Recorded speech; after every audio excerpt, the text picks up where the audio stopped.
that their job may be dangerous, but we overlook just how dangerous it is and often don't commend them as often as maybe they should be.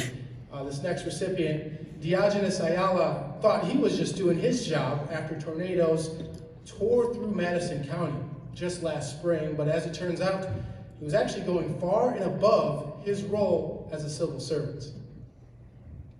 I'm Diogenes Ayala, people call me Dio. I'm the Madison County Emergency Management and Homeland Security Director. My job is the prevention, mitigation, response to any sort of natural disaster or all hazards approach. From a tornado to a flood to terrorism, it's my agency's job to make sure that we have a plan in place to mitigate that and then recover, with the community, whatever that might be. I joined the military. I was in the military. That's how I kind of where I started. I was in the Navy. And then 9/11 happened. I worked for a company, and I was in New Jersey at the time, so I helped with that recovery there. And I was like, this is kind of cool. And I just kept going with it, and 20 years later, here I am. I will say Dio's been in his position for the 3 years now. He sat us down and immediately had an emergency plan. So he has been already mindful of snowstorms. If a tornado would hit, he had some type of plan already in place. It was a well-oiled machine as far as getting out in the community and really advocating for, what are the things that people don't want to think about.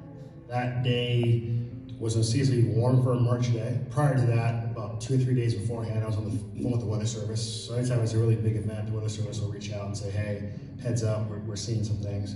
And there's like a 5% chance of a tornado in Madison County. So that day I sent out a notification, said, hey, just heads up, and that's a possibility, but severe weather definitely, but there's always hail and wind of that nature. About 3:30, I got a call from the Weather Service saying that there was a tornado that was spotted. They thought a tornado was going to hit Maxburg, which is one of our smaller towns in our county. It wound up becoming an EF4 tornado. It was 900 yards, or 800 yards long, and it was 170 miles per hour when it hit Palomar Park, which is right inside of our county. Because of its vast speed and its strength, it decimated Carver Road, which is where a lot of people, where we had the most casualties. We had someone who lost her husband, who got her into a bathtub and was on top of her. She had a broken leg and couldn't move. At the next house, we had a husband who survived, whose wife was sucked out the back of the house. It was devastation on that road. I decided to start heading in that direction, see what I can do. And when I got out of my car, I was able to see the devastation. People are, there's debris and trees and people bleeding. It was pretty, a pretty intense sight. He actually took a victim to the hospital just to get them medical help. And someone says, hey, there's a fatality and someone's hurt, we need help. And the deputy was there to secure that scene. The 2 firefighters are kind of trying to secure the scene as well. So I said, I'll go because I can go. I got up this hill and I saw this man, and he was covered in blood. He was in bad shape. I called for help, and of course everyone, again, it's kind of a lot of crosstalk, a lot of things happening. I decided, I gotta take him, because I didn't know they said it was injuries, but I knew he was in bad shape. That day we were back home in Texas, and we got a call from my cousin who said that my uncle's house had been hit by the tornado and that my uncle was in the hospital. And the next day I reached out to an email that I had seen in one of the articles that I had read to see if my uncle would qualify for any services or any help. The person who called me back was Dio.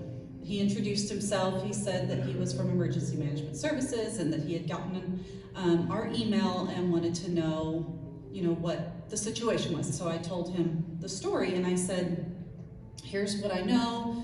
And I started explaining to him, and I said, I know that he was taken to the hospital, and Dio just stopped, and he goes, oh my gosh, your uncle's Tom Lloyd?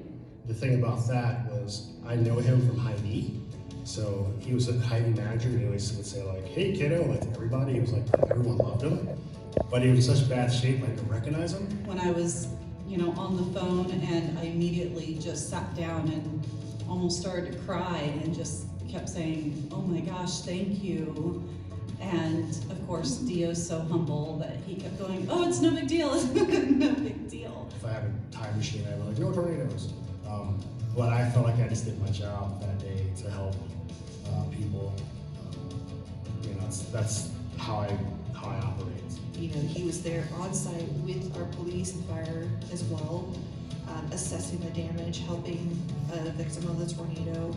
And even after the tornado, he has consistently stayed in touch with those affected. He's gone above and beyond his job description. And I told him we were coming up the following day. He walked in and saw him and went, wow, he's a big guy. Whenever we come up, we see Dio, whether we have lunch or he comes over to the house or whatever it is. Him and I check on each other and just, you know, I ask him how he's doing and he asks how I'm doing and checks on the family. We've just become really good friends. To me, it's important, right? Because you don't heal in a day, right? This is stuff that is generational, stuff that's going to stay on people's minds.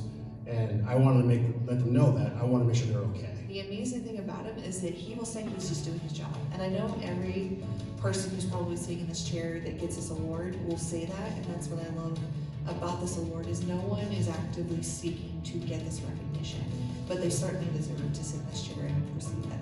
What one person just feels like is something that they just did means everything to somebody else, and it meant everything to us. Dio really is a hero to us, he really is.